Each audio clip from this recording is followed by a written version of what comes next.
On today's episode, He pretty much abandoned us when my mom was 8 months pregnant with me. and this is probably like one of the few times that I was angry enough to stand up for myself. Yeah. And I was like, get out.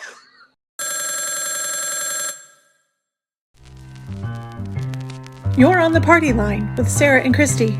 This is I'm on the Phone podcast, where we're healing out loud, sharing culty stories, and laughing at the mess along the way. So grab a coffee, a bestie, settle in, and let's talk. I'm sorry. I could not believe what happened yesterday to my husband, where they called him trying to raise money. They called him on the job 5 times.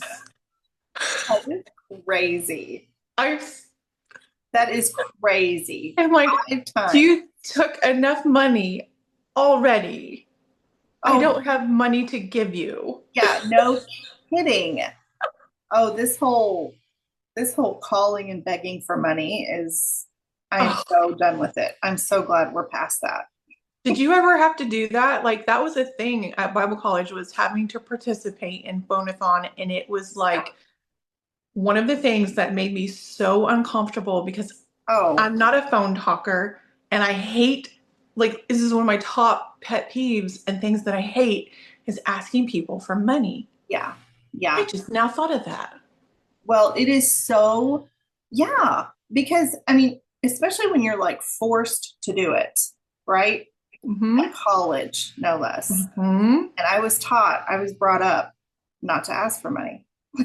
And yet Right? we are begging for the college, yeah, it's crazy. Oh, and trying to read a script and like sweeten the deal of you having to be there by providing pizza because you're literally sitting there for however many hours you signed up for, but you're required like a certain amount, right? Yeah. And then of course, for me being on PR, I was like required to participate, and like even I think we had to be there more than other people. Our presence was required. Right. Well, I only just had the option. Like I was not, I know that there were people that were required to be there, but it just depended on what, like who they were, what they did at the school. Yeah, I think some of it depended on like your work schedule, obviously, because you Yeah. got to pay your bill. But being in the quartet and being part of a PR team, Mhm. like that paid for the majority of my bill. So we were required to do a lot of stuff that was just, work on campus, which I Right. understand. Like it makes sense. It's just one of those things that for me is one of the most uncomfortable things that you could ask me to do. For sure. Yeah. Yeah. But yes, my husband was getting those calls yesterday. I don't know of any time that a person has been called like 5 times in a row. So it might have been someone who knew him and maybe just wanted to say hey, but Yeah. he was not in a place to be able to talk to them. Yeah. That's excessive though. And definitely don't let them go through that whole script. That was It exhausting. was. And Oh you my you goodness. remember more of it than I do. Like Well, I I did it for longer, I yeah. think. I only had to it was only one time that I was there that I had to participate or that I participated. I did it 4 years in a row. Yeah.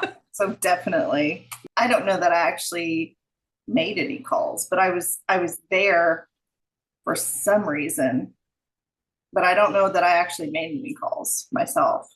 Well, it was like a fun environment, like while you were in there, because I mean, Yeah. everyone was in it together. And then Yeah. there would always be all the PR people there who would be considered popular. I Oh did not consider myself a popular person. I was only popular in the sense that people knew who I was. yeah. I didn't have like a, I had a few friends, a few close friends, but we weren't like this big group on campus. And Yeah. I was working so much. I wasn't on campus a ton because if we weren't traveling on the weekend, which it was almost every weekend, and then it was like we only had a week or two of summer break before school started again. Okay. Because we traveled the whole summer. Like I spent a lot of time in a 15 passenger van or a 12 passenger van on weekends and entire summers. Yeah. Um, just traveling. It's exhausting. Oh, I bet. But then like during the school year, I'm traveling on the weekends. I have school, like full-time school, Mhm. and then I still had a bill to pay. So I was also working like after school hours, Right. pretty almost every day. Yeah. So I wasn't like there enough to be part of a group, but I was also like super shy. People probably did not know that or think that Yeah. because I always would just I I would always smile, at least I think, but I also had some pretty good RBF if I wasn't careful. Um, so I've been told often that I was intimidating, Oh, I'm um, sure. that I was a little unapproachable. Um, but most like genuinely, most of the time, I felt like such an imposter. I felt like a poser. I just did not. I was very insecure most of the time, Yeah. and so for me, the confidence was a complete act. Yeah. Yep. So yeah. Anyways, we have a POV that we haven't really talked about yet. I don't think everyone knows that you like were a pastor's wife for how many years? 15. Oh God. I mean, let's see, we started pastoring 6 months after we got married. So, yeah, I'm sorry, that just doesn't seem right. which I would never, well, he was the junior pastor from before we got married. So we Oh, sort of like went right into it. His dad was the senior pastor there. And then his dad resigned. He got cancer, again. no. And so he resigned, and then my husband took it from there pretty much about 6 months in after we got married, which I would never uh, like do that to anyone ever. Way too early Yeah. after you get married. Well, that's just such a huge burden for people who are so young, inexperienced in life. Yeah. Um, I mean, to be honest, it was a great church. I really have very few complaints about the church itself. Like the people there. right.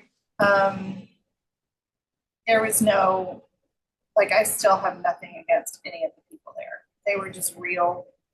Um, thank God they were not from like my neck of the woods, what I had grown up in. A lot of them were coming in from not knowing anything, and that Yeah. was the best kind, I feel like. But at the same time, I feel like that we corrupted them with bad theology and gave them the impression of who God was, that he, it was, gave them this impression that God was a bully, basically. And I hope that that has been worked out. I can only hope that they have done their research. I don't know. They really did love us though there, and they are what made it worth it. But I would never want to go back. Obviously. Right. I mean, that's quite a world to live in. Not just I mean, it's one thing to just be in the cult, in the world, but it's like a whole different ball of wax when you're a pastor's wife or you're in some form of leadership. Um, things get dicey really fast, They do. and you Yeah. start to see the behind the curtain. Oh yeah. The sort of the unspoken rule. It was spoken to me a couple of times, but the unspoken rule and what we kind of pushed on our kids was that everybody was looking at us So therefore we were held to a higher standard. And so, oh my goodness, Sarah, it was so abusive. And it just sort of fed into that whole people pleasing thing that I am so trying to get away from with a vengeance right now. Right. And we just like projected that onto our kids and basically told them, well, we can't do this because it wasn't because we felt like the Lord didn't want us to. It was because so many people were looking at us and we didn't want them to get the wrong impression about the pastor and his family. And I remember telling our kids that one time and it just felt wrong. Like it just felt wrong in my body just to say it. And that was probably at year 10 that I, you know, started really looking at all of this and just being like, there is something, you know, Right. what we're telling our kids. And because I was seeing it, how it was affecting them. And you know me, I feel every ounce of what my kids are feeling. Excuse me. And so, so I was seeing how it was affecting them, and mostly my oldest daughter, and how she was just crushed every time we had to say no about something she really wanted to do, you know? And I mean, it was something simple like go bowling sometimes or going to the skating rink. And the reason we couldn't go is because they played bad music. Just like, are you? Anyway, I just hate it. Those were things that were in the church manuals. Oh, absolutely. Were like the Pharisaical extra rules that they would just like write on their own. Like it's not actually biblical, but they would come up with all sorts of reasons why all these things were wrong. And a lot of them stemmed from cultural ideals from the 50s and 40s. Oh yeah. And 60s. I mean, these were like bobby socks. Those are in a lot of church manuals. Some of them still say you can't wear bobby socks. And most people I know are like, what are bobby socks? Yeah, exactly. It's literally from the 50s, like the Happy Days era. Yeah. Of like sock, when you went to the sock hop. I mean, that's what my grandma talks about. Right.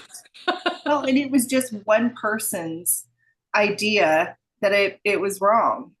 There was no foundation about why it was wrong. Well, the connection was that it was worldly, and so people who weren't like overtly Christian, it was part of pop culture, which made it part of the world, which made it wrong in their eyes. And it's such a twisting and misunderstanding of scripture. Yeah. Yeah, you could literally say that about anything. Well, that it's of the world. Like I said before, that, you know, the whole Christmas tree thing and pagan worship and, you know, sex. That's worldly. Let's not do that. Well, exactly. I mean, Walmart is freaking worldly. Any store out there is worldly, and what they promote and what they support. Exactly. I mean, all of it is worldly. In fact, we went through a time, several times, where I was not allowed to go to certain stores because of what they supported. Oh, you mean like Home Depot and Target? Starbucks? More like Starbucks, and it was I can't remember the other store that I wasn't allowed to go to for. And Target is a big one. Target is a big one now, and well, it has been for a long time. It might have been Target. It might have been Target. Yeah. Those were the three big ones: Home Depot, Target, and Starbucks. Yeah. And this is really funny. There was one time I was at another pastor's house, and the pastor's wife and I were talking, and this cracks me up so much. And she was talking about the onesies that Target sells for the babies. The onesies, like the snap crotch, just the regular onesies. But she said She was like, Christy, on the tag, it says gender neutral.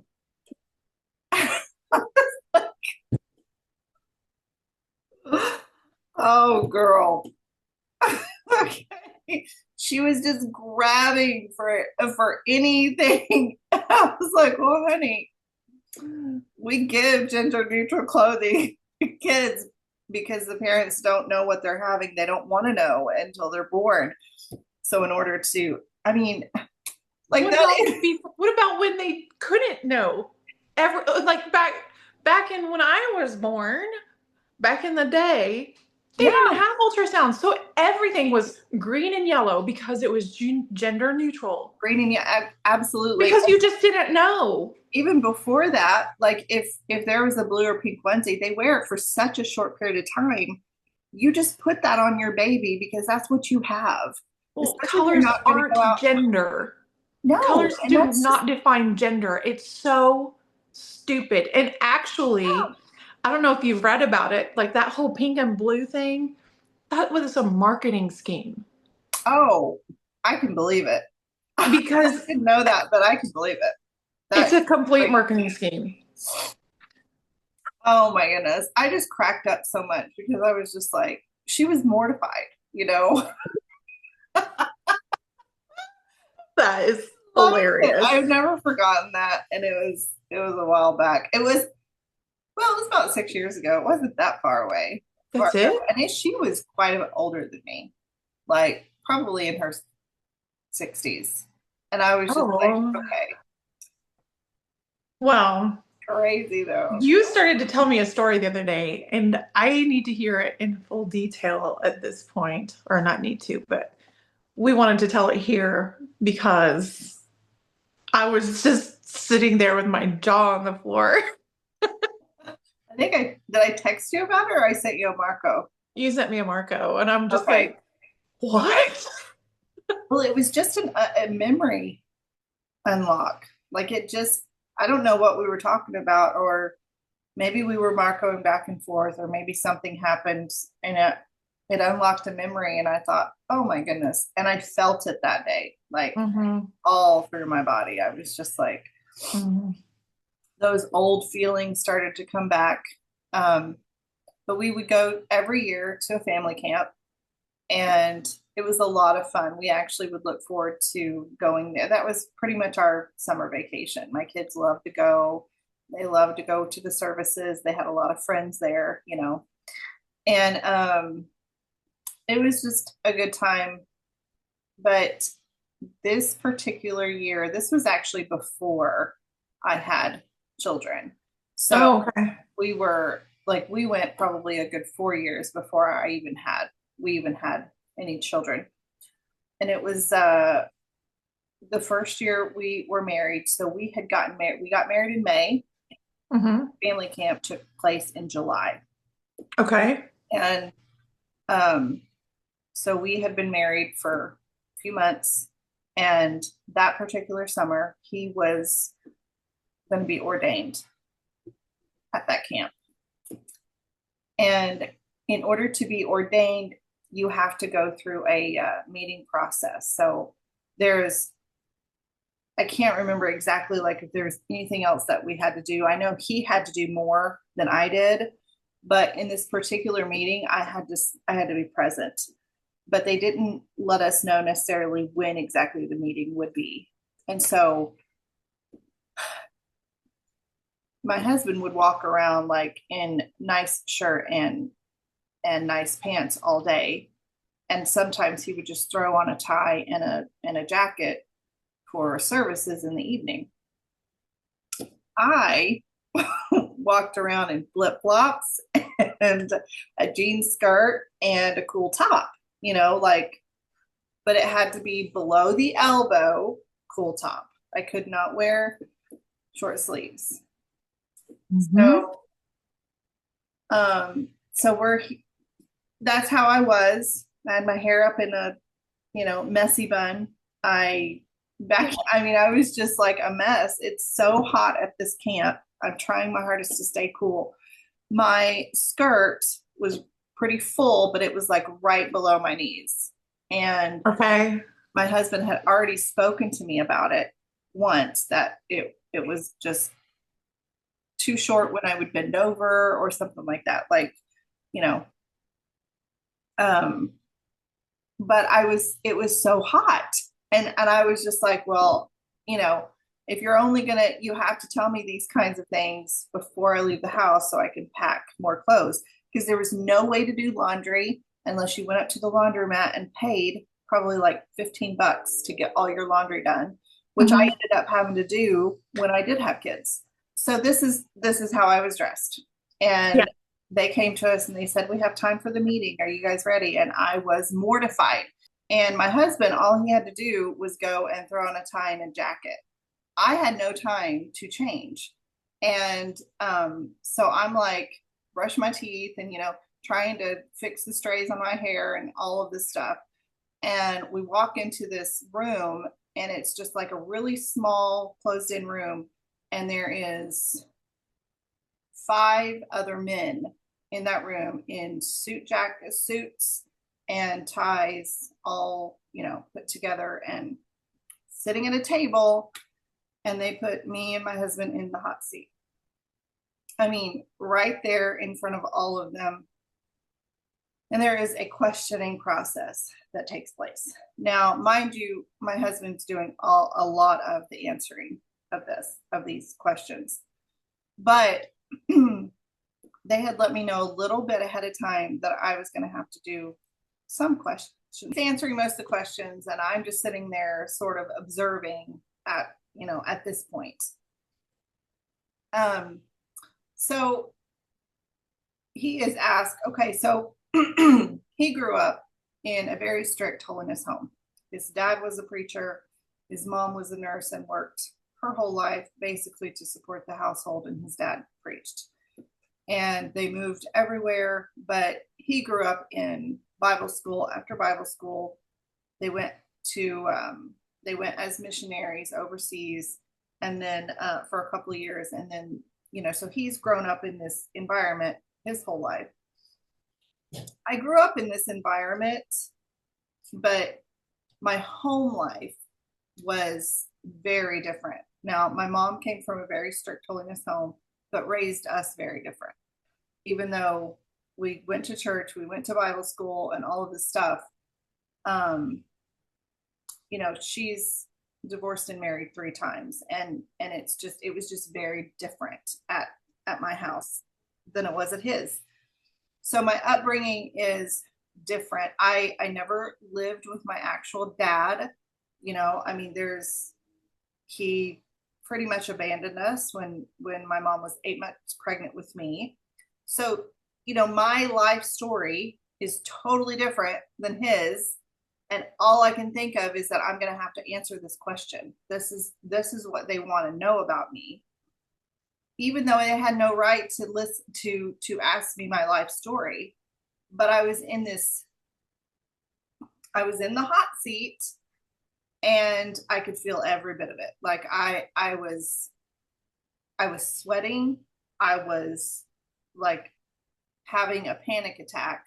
I mean, I didn't have a clue what it was back then, but like I couldn't take a deep breath. And it was an hour we were in that room under that kind of scrutiny. And I remember thinking, are they going to let him be ordained because of my story? Like, is what I have to say in this meeting going to cause him to not get what he has dreamed about for ever since he got a calling to be a preacher, quite literally? And so I really felt like the weight was completely on me.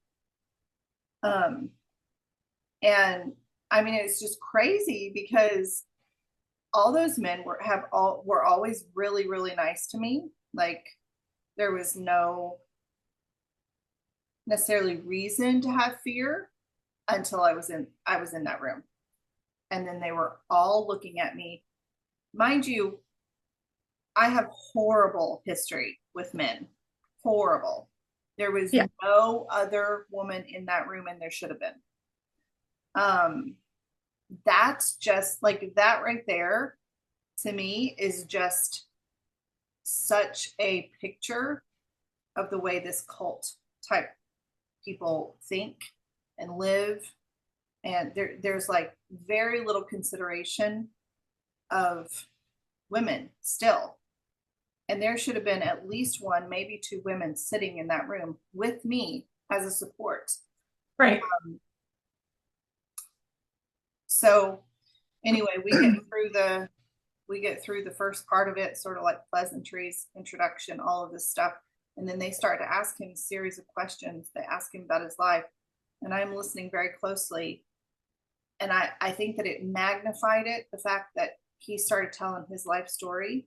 It magnified how different it was with mine. And I remember thinking, just sitting there, I remember thinking, why did we get married? Like, why are we married? It is, I could tell that even from the way he grew up and the way I grew up, we are not aligned in our where we're going. It just felt like that we were doomed before we ever got started, because my brain started to realize maybe we have not done the right thing here, you know. And I don't think I'd ever heard his life story, like from the time he was, you know, growing up to, like, I learned a lot about him just sitting in that session. That's how much he did not talk to me. I mean, that's how much it was hard for him to have a conversation with me. And anyway, it got to me. Oh, it was so, because I couldn't say no, and I felt like that they were asking me about everything, and I felt like I had to do the same thing that he did and start from the very beginning. I got into the part about my family, growing up in a different family, and how my mom had gotten divorced and remarried 3 times, which is not, I'm sorry, but there's no shame on that one thing for her. I'm not shaming her for that. It was just reality, you know? Right. And the fact that I had been abandoned by my dad, I got to that point and I broke. And I started sobbing. So it was like my story, and it was the tension in the room. Like, it was all of these men looking at me. It was my husband sitting beside me looking at me. Like, he was not holding my hand. He didn't have his arm around me. There was like, and even when I started to cry, he didn't do anything. He didn't say anything. I mean, you could have heard a pin drop in the room except for my sobbing. It was terrible. And I just remember sitting there thinking, you've got to get it together. You've got to get it together. You know, somebody finally handed me a tissue. And I just, you know, there's a guy across from me that I thought was taking notes, but after thinking about it later, he did tell me later, he said, I was not taking notes on your story. And I thought he was, but I did remember that later, that he said he wasn't. So, but I thought he was at the time. And anyway, and so I sat there. It was probably a good minute, which is the longest minute of your life, you know, when you're sitting there trying to get yourself together. And then I started hearing a couple of the guys praying for me. And I'm sorry, but that does not, in that kind of a situation, that does not, at least for me, give me any comfort whatsoever. If anything, it makes the situation so much more uncomfortable. And there was so much they could have done that would have made it not so formal. For one thing, I don't think I should have even been sitting there. I wasn't being ordained. My husband was. Mm-hmm. I wasn't being, I wasn't, I mean, I was going to be influential in the church, but I wasn't holding really any leadership position. I didn't even play the freaking piano, like I wasn't even going to be standing on the pulpit for any reason whatsoever. And here I am having to go through the same thing that my husband is. And so, of course, I was highly triggered. I didn't want to be there. And then I've got all these men looking at me and I can't get it together. So I finally did. And I finished my story. And I think I did break one more time when I talked about moving out of my mom's house at the age of 18. And, I moved in with a couple of boyfriends after that. And I did all that. And that was so shameful, because here I am sitting in front of all these people who are flawless as far as I, was understanding. And I'm the one. I might as well have a big freaking A on my forehead. My thoughts exactly. Yeah. I mean, that's how I felt. And so I got through it. We got through it. And then I spent the rest of we had the ceremony actually that night, I believe, where he was ordained, and we had to go up to the altar and kneel. And that was a whole ordeal. Mm-hmm.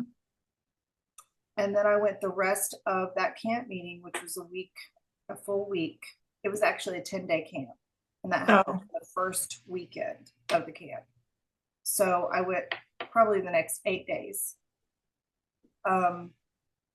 hating myself and knowing every time I saw one of those men, knowing they knew things about me that I didn't want them to know. And so, there was just a lot of, I mean, and I just beat myself up. I probably beat myself up for having to tell that story, beat myself up, not them, myself. It was all on me for having to tell that story and like thinking in my head, I shouldn't have said this. I should have said this differently. I should have told them this. Mm-hmm. I shouldn't have told them this. I mean, for years that went through my head. For years.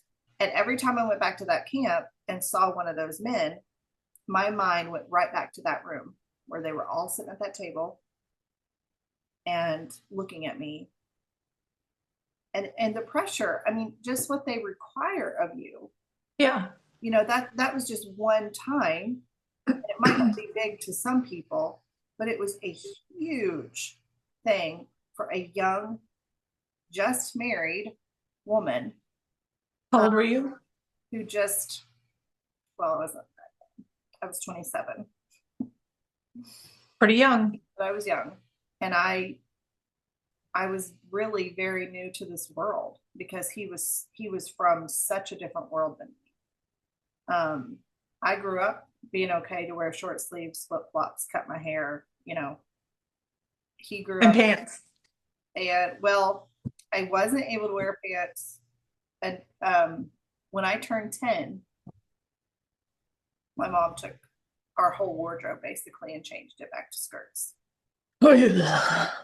Which is a story in and of itself, but yeah. So oh my God. Yeah. And that was only because we moved back to Missouri, which from Tulsa, Oklahoma, that was actually when I was 8. I think that's when we moved back. I was 8. So that's when she did it. And we were closer to her parents, who were very strict, holiness people. And that's the only reason that she went from wearing pants to skirts again and made us do the same.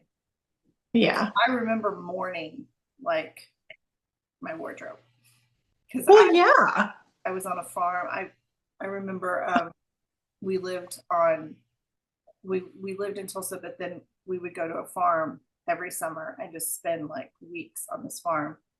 And I loved every minute of it. I was able to ride horses out there and be with puppies and chickens and kittens and, Oh, and I could wear jeans and shorts and tank tops, yeah. all the stuff. And then we moved here. And even though I was excited to be closer to my cousins and family, Mhm. we just completely changed the way we were dressed. We were dressing. So, my world was just very different than his. And Yeah. Well, clearly. I was not prepared for the amount of things that were going to be required of me once I got married. Especially where my dress was concerned. The fact that I would wear cover up, if I had like a blemish on my face or whatever. Yeah. I broke out a lot, like especially around my period. I would just in my late 20s and 30s, I just broke out a lot. So I would like cover up, and I would always get shamed for that, and because it was makeup, and all that. God forbid. Oh, I know it. So yeah, I mean, it was that's definitely. I mean, I'm just kind of sitting here in a little bit of like shock. Yeah, it was an uncomfortable moment. Probably the first highly uncomfortable moment. Of marriage. Yeah, first starting out. I mean, there's just so many layers right there of wrong. Mm-hmm. I mean, yeah. I had no idea that, because I've been in many ordination services. Yeah. And I had no idea that, I don't know if they all do it the same, but that was part of the process. Because what group were you guys with? The Bible Methodist. Oh, theirs was mild, from what I understand. Theirs was. I was actually in comparison. I was expecting you to say something else. Oh yeah. Well, and they were considered to be. So while we were there, they changed their handbook. They updated their handbook to say they were considered to be highly liberal. I remember a friend of mine coming up to me one time, and she was very concerned about the Bible Methodist. She was just like, they have really gone away from scripture, or I can't remember exactly what she said. And I was just like, really? And it had to do with the fact that they took out that you could not wear flip-flops. That they would allow their pastors' wives and like it was no longer in the handbook that you couldn't wear flip-flops. I didn't know that was even in the handbook in the beginning. Like it was crazy. And maybe it wasn't flip-flops, maybe it was like old sandals. Maybe that's more what it was. But Sarah, and I think my friend was like ICHA or Pilgrim, or and they are definitely more strict about stuff. Right. Yeah. Because the camps I grew up going to were ICHA. Yeah. And yeah, definitely more strict. I mean, they're the Bobby sock people. Yeah. Oh yeah. Well, and I think they took out because a lot of their youth wore short sleeves, and a lot of their lay people and even their pastors, and there were a couple of pastors and their families that left the Bible Methodist due to that handbook revision, because they felt like that it was going too much to the liberal side. And it was so funny because I never thought liberal. I mean, because I grew up liberal. If that was liberal, I was really liberal. Yeah. So I think we just mean normal-ish. Well, yeah, definitely. I mean, yeah, like my mom, I think one time I was practicing my piano or something like that, and my mom was sitting on the couch and she was just like, Christy, you have got split ends and we have got to trim your hair, Oh no. She was very much did not like split ends and liked us to have, a clean look on our hair. And that was like, I remember every time she would trim my hair, usually in the summer, my cousins would just they would make a point to talk about how bad it was to cut your hair. And Oh, that was always a thing, like even just to trim your hair. And that's like one of my another, I have a list of pet peeves, especially from that world. But these girls, like there would be a ton of them that would wear their hair down and their hair looked awful. horrible, It was horrible. so scraggly Yeah. and you could like practically see it fraying. The split ends were so bad. Yeah. And oh, it was just awful. And then so that was the other thing. A lot of, depending on where you were and how old you were, sometimes mattered. Yeah. Like, because okay, so in college, in every college that I've been, and they changed this after I left because it's more of a Bible Methodist connection because they're the most worldly of this entire Yes. system. Yes, they are. Seriously, they finally, I think, even allow wedding rings. Oh, we're going the way of the Nazarenes. I don't remember. That's actually somewhat recent. Is it really? Okay. Yeah. Yeah, and they've done short sleeves for quite a long time now, which again, God forbid we wear short sleeves. We're really getting too open close to the toes, edge here. Oh my gosh. But at all the Bible colleges, like you were required to wear your hair up. Hence Yes. the I'm sorry, but the messy buns. Oh, That yeah. was totally I did that for years. Early 2000s era thing. And okay, on like, like, did you do choir? Were you in choir? Yes. Mm-hmm. Did you, I don't know what you guys got because I wasn't obviously there at that school at that time, but for both of the schools that I attended, the pre-choir tour talks. Did you get those? Oh, yeah. Yeah. Like right before going on Right. I mean, some of it was like just information for information. Some of it was like really aimed at the boys because they still like their hygiene is terrible and they're just gross. Yeah. There was always that part. And then the girls, it's all about their clothes.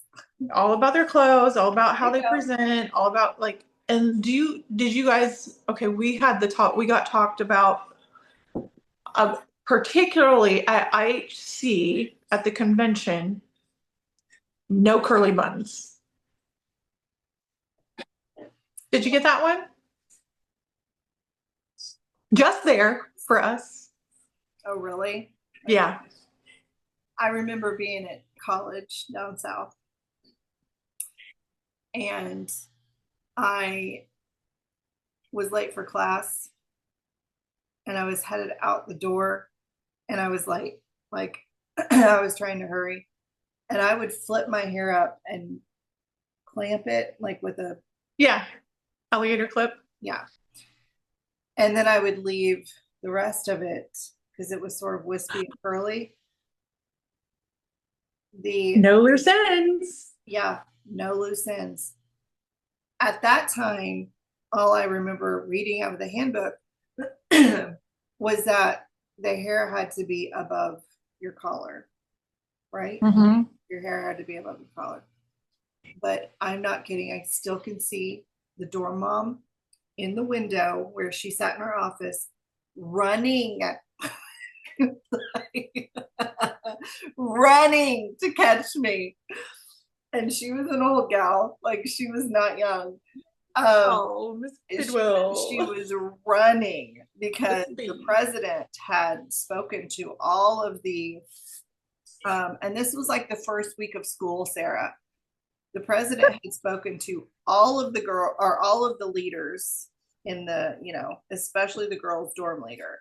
And they were like, I've noticed that these girls on campus have got loose curls and they have to be pinned up.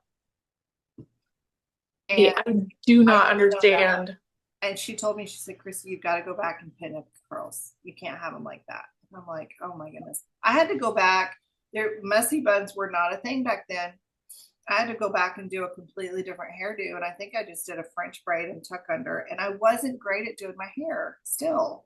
There's a lot of girls who struggle with that. Yeah, I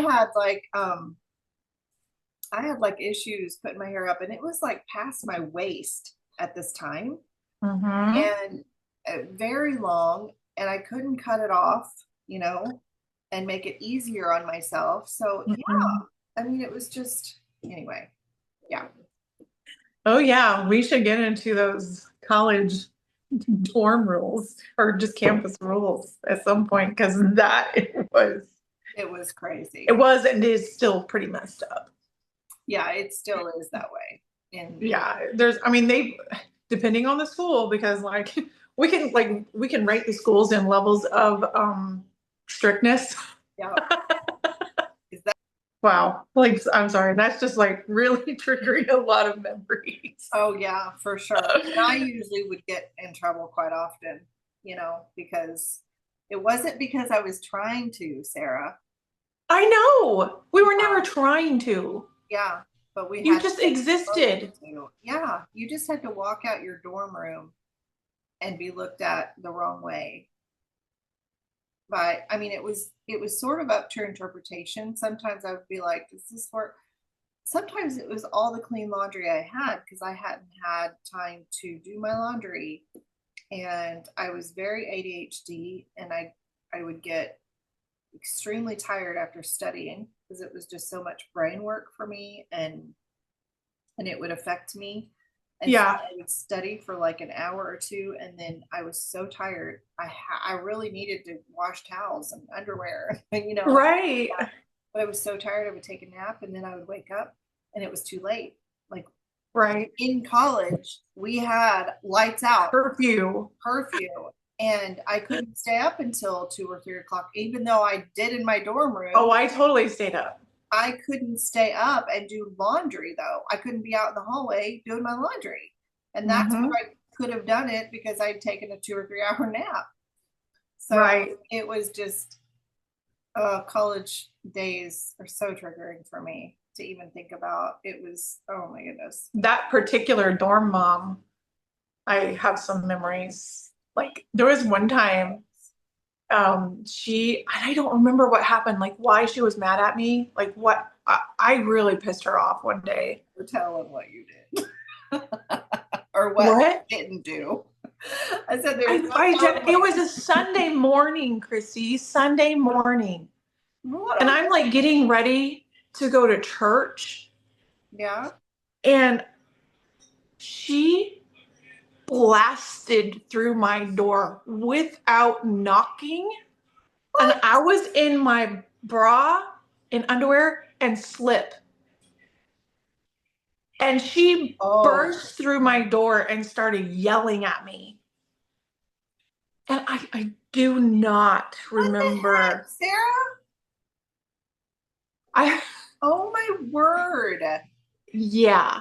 Can you imagine? And I actually like, I called her out because like, I don't care if I'm in trouble. I'm usually in trouble for existing. But I told her, I was like, Miss B, you can't do that. I'm getting dressed. You cannot just barge into my room without permission. No kidding. Good for you. And I mean, I was like, and I was telling her, and this is probably like one of the few times that I was angry enough to stand up for myself. Yeah. And I was like, get out. Wow. I was so mad. Obviously this was a very traumatizing moment because I can't remember anything about it except for like this very visceral response. And wow. After she left the door, I was so angry. I like hit my closet, like it hurt my hand. I hit it so hard. And I was so just like, I was shaking. Like I was so violated by her behavior and what she had just done. And I'm just like, and there's like a whole bunch of crap that's already gone down way before this. Yeah. And I don't remember that, like, whatever it was I had done was one of those stupid things that, I broke the rules in some way. Right. Probably because I'm a girl. But I mean, we're grown adults. Like, we're over the age of 18 at this point. I was going to say, anything that you did not, there was nothing that should have caused her to do that and be right about it. That was not her room and that was not her place. No, that was my I mean, I would do home, that to my own daughter. right? How I don't do that to my kids now. Yeah. embarrassing with that. Oh my goodness. Yeah, that was, You've never told me about that. I forgot about it, to be honest. Like That's the stuff, like the fact that you hadn't remembered this story that you just told, like there's a reason. right. And it's like you just block it out until all of a sudden something triggers that memory. And now I'm like, oh yeah. And I think one of my friends was actually with me. I was getting ready. Like I was literally trying to leave in the next like 2 minutes, and I'm trying to like hurry up and like change my clothes, you know? But she just, whatever it was, she thought it was worthy of barging through my door. So yeah. And when things like that happen, like you realize how long you and I have gone with trying to people please and then never being enough. Like it's never enough for anyone. Not Yeah. even yourself. Like you're not even enough for yourself, because if you can't satisfy anyone else around you, you become dissatisfied with yourself, you know? Well, yeah. And it's just like the internal things that you internalize. Well, you turn into your own like worst self-critic, which we tend to be anyways, but it like amplifies it. Like when you throw the religious aspect on top of it, it just becomes so much more insidious than if it were without the religious aspect. Because then it becomes like heaven or hell, like your eternal existence. Weaponizing God and you're weaponizing scripture, and those were never meant to be weapons, in my opinion. No. Yeah, so you got that in your head. And yeah, I already went to that meeting. Yeah. My own worst critic. Well, yeah. I mean, there's, I know your mom like changed everything up when you were young, like 8 or 10. And so like, and the reasons why she did that was more like a people pleasing move, it sounds like, not because it was what she actually believed. And even if it was, that just like ripped away your like something that for a kid is like such a big part of their identity, part of their autonomy, and it was just ripped from you. Right. And it was just another chink in the foundation of taking away your ability to make good choices, good decisions, or be allowed to make some like basic decisions about yourself. It tells you that everyone else gets to make that decision for you. Yeah. It's crazy. And I never remember like being sat down and anything explained to me. Like, this is why we're transitioning. Right. This is why we're moving back. This is why I had to catch things just like secondhand, sort of. Like I had to eavesdrop and I had to, and I was the youngest at the time. Yeah. So you're just putting 2 and 2 together as best you can. As best I can. And all I know is that I'm supposed to blindly obey and just do what I'm supposed to do, no matter what, no matter the reason. And the consequences, just if they fell on her, they fell on all of us, those kinds of things. It made me, to be honest, Sarah, I believe that my circumstances have made me a better mom for sure. And so to say I would go back and change anything, I don't know that I would, because then I would be a different person today. But I actually do. I just told my daughter this the other day. I'm one of the smartest people I know. It's hard for me to say that, but in my head, the reason I think that is because I have such an open mind. No, I'm not book smart. I can't do a math problem on, if I'm asked. And And I know that sounds really conceited. That's not what I meant. The reason I say that is because um no, I can't do a math problem if I'm put on the spot. No, I can't tell you the countries or the, continents or states. All that book smart, no. But I have such an open mind that I can see other people's side of the situation. I Mhm. have a lot of empathy. I can, and I associate, I'm extremely creative. You and I are probably two of the smartest people I know. And it has taken me a really long time to realize that, because smart is not just book smart. Smart is life smart. Mhm. And I am very life smart. I can Yeah. feel things that my kids are feeling. I can feel things that you're feeling. I can Mhm. feel things that my sister feels. Mhm. That is a very in tune person. And Yeah. it's someone that I would not look at and think they're a stupid person, or they're dumb, or they're not educated, or they're not, whatever it is. And I am not judgmental towards Right. other people that I don't know. I don't have a clue who they are. Now, you hurt a child, I will be all over your ass with judgment. I am, Yeah. I have zero tolerance for stuff like that. Zero. Mhm. But it's taken me so long to get to this point, um, that, the only people that I'm really trying to help and please, I guess, are the people that are already happy with me the way that, Right. and that's you and that's my kids. That's it. Mhm. That's it. So it's taken a long time to get there, but Yeah. I mean, it's taken a long time to be able to like fight back once you like start to become aware of just how bad it is, because like that's such a process. yeah, And then I mean, sorry. I kind of fight back a little petty sometimes, at least where we came from, just because I don't even know what you would call it petty, but like it's like one of the things I would do like in the last few months that we were there, especially like during this like right at the end and during the summer, because we left during this, like summer, like school was out.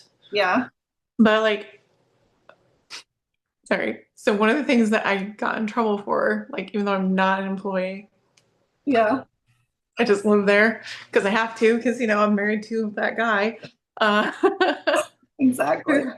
um, no, he was actually great, but I would like, instead of just wearing my pants to the car and just like to the car, like about 15 feet in front of my doorstep and back, I started like, I would walk across campus in them.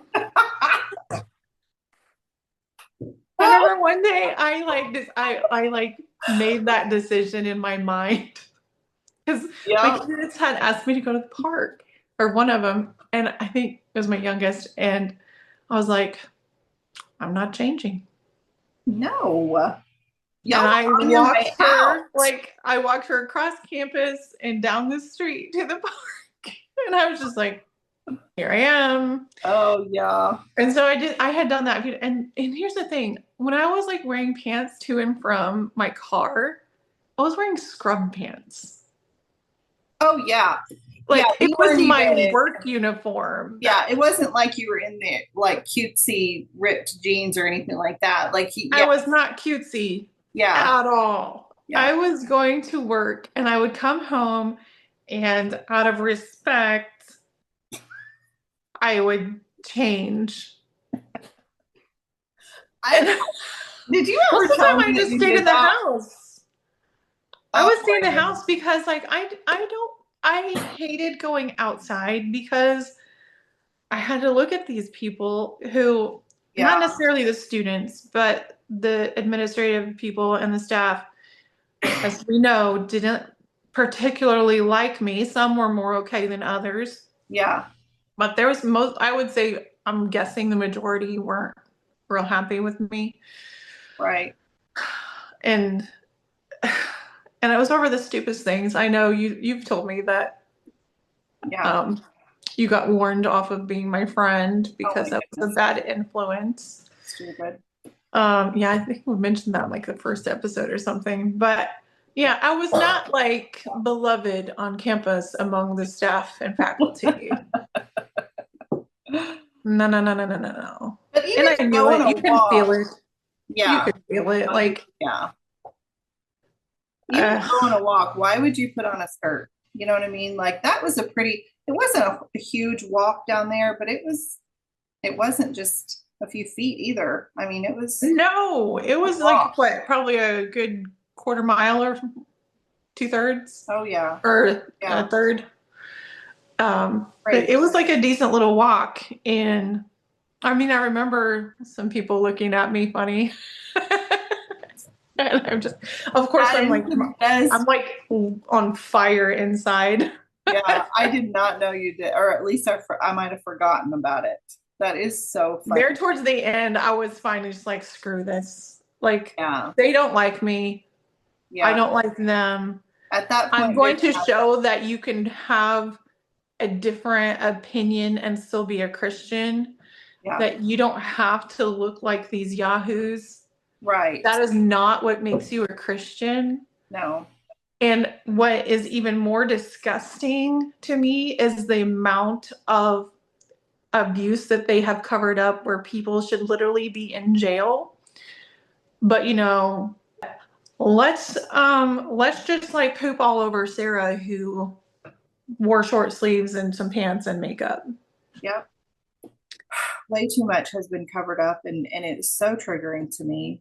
Yeah. Makes me want to just move to like a third world remote island. And I'm just so glad to be gone. I will do petty things like that. Just I think because, that's amazing. I mean, it's like one of the few. I mean, people I'm sure will call it like something like rebellion or whatever, but I'm just like, dude, Yeah, you're focusing on the wrong things. Yeah, I don't know if I would even call that petty. I know you did it like tongue in cheek and walked down there, but it was pretty good. I think that's pretty good. Yeah. Well, those are stories for another day, but oh my goodness. Well, I'm sure I will hope to hear more stories from my pastor's wife, bestie. There's a lot of them, and I can't wait to hear all your stories. We're gonna have to hear from you next week. Yeah. I don't even know where to go next week. I'm like it's hard to pick one, to be honest. I know, right? It's crazy. Oh goodness. Well, we will pick up next week.